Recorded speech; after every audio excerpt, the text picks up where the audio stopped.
हाय दोस्तों, आप सभी को हमारे YouTube चैनल ऋषि स्टडी पॉइंट में बहुत बहुत स्वागत है। आज हम लोग क्लास 7 के 13 सितंबर को हुए विज्ञान के वीकली टेस्ट के आंसर के को देखने वाले हैं। इसीलिए आज के हमारे इस वीडियो के साथ आप लोग शुरू से अंत तक बने रहें और हाँ, अच्छा लगे तो अपने दोस्तों को भी ज्यादा से ज्यादा शेयर करें। तो चलिए दोस्तों, अब देर न करके एक एक करके उन सभी क्वेश्चनों को देखते हैं।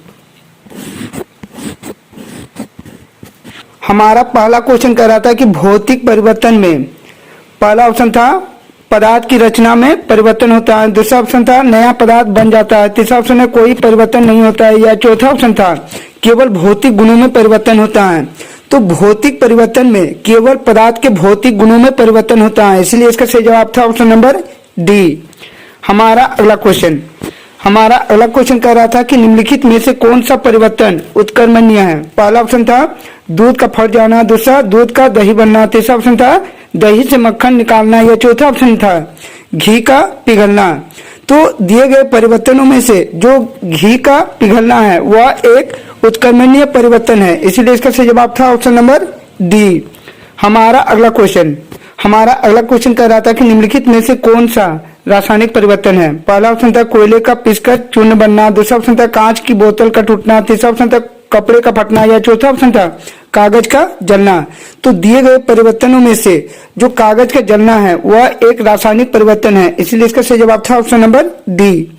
हमारा अगला क्वेश्चन कर रहा था कि गुब्बारे का फूलना किस प्रकार का परिवर्तन है। पहला ऑप्शन था भौतिक परिवर्तन, दूसरा रासायनिक परिवर्तन, तीसरा दोनों, या चौथा ऑप्शन था इनमें से कोई नहीं। तो गुब्बारे का फूलना एक भौतिक परिवर्तन था, इसलिए इसका सही जवाब है ऑप्शन नंबर ए। हमारा अगला क्वेश्चन कर रहा है कि दूध का दही बनना किस प्रकार का परिवर्तन है। पहला ऑप्शन था भौतिक परिवर्तन, दूसरा रासायनिक परिवर्तन, तीसरा दोनों, या चौथा ऑप्शन था इनमें से कोई नहीं।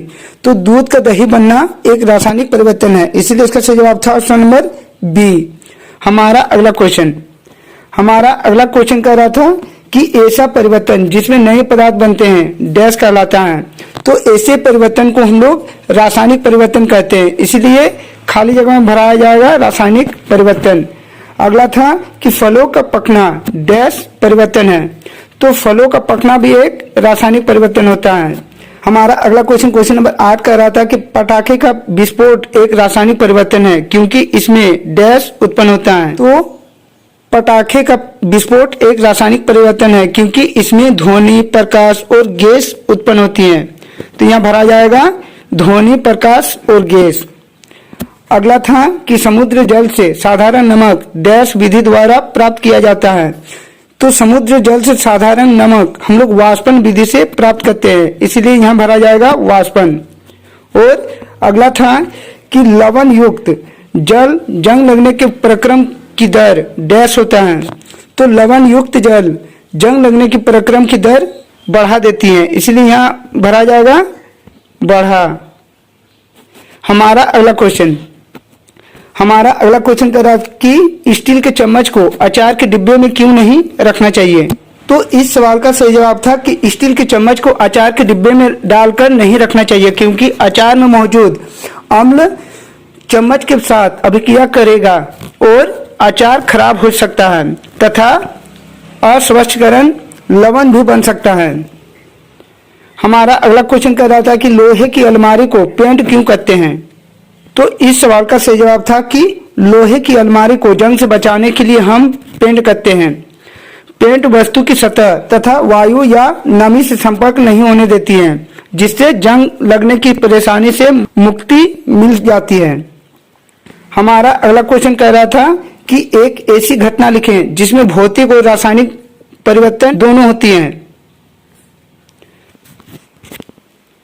तो इस सवाल का सही जवाब था कि मोमबत्ती के जलने से सबसे पहले मोमबत्ती का मोम पिघलता है, फिर वाष्प बनकर जलता है।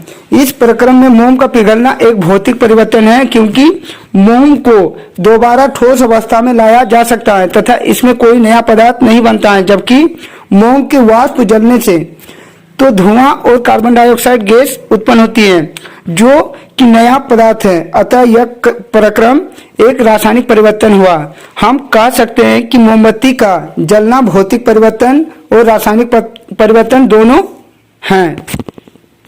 हमारा अगला क्वेश्चन कह रहा था कि उत्क्रमणीय एवं अनुत्क्रमणीय परिवर्तन के दो उदाहरण लिखे।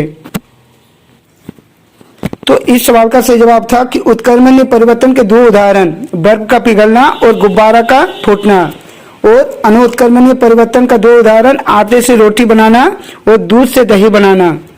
हमारा अगला क्वेश्चन कह रहा था कि निम्नलिखित को भौतिक एवं रासायनिक परिवर्तन में वर्गीकृत करें।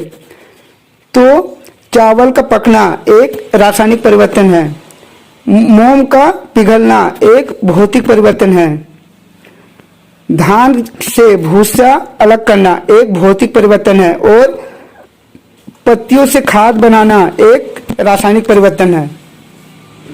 तो दोस्तों यह था हम लोगों का 13 सितंबर को हुए वीकली टेस्ट के आंसर के। इसी तरह के अच्छे वीडियो को सबसे पहले देखना चाहते हैं तो हमारे इस चैनल को सब्सक्राइब कर ले और बेल आइकन को दबा ले, ताकि हमारे इस चैनल में जब भी कोई नया वीडियो अपलोड हो आप तक नोटिफिकेशन सबसे पहले पहुंचे। तो चलिए दोस्तों, और एक नए वीडियो के साथ फिर मिलते हैं, तब तक के लिए बाय।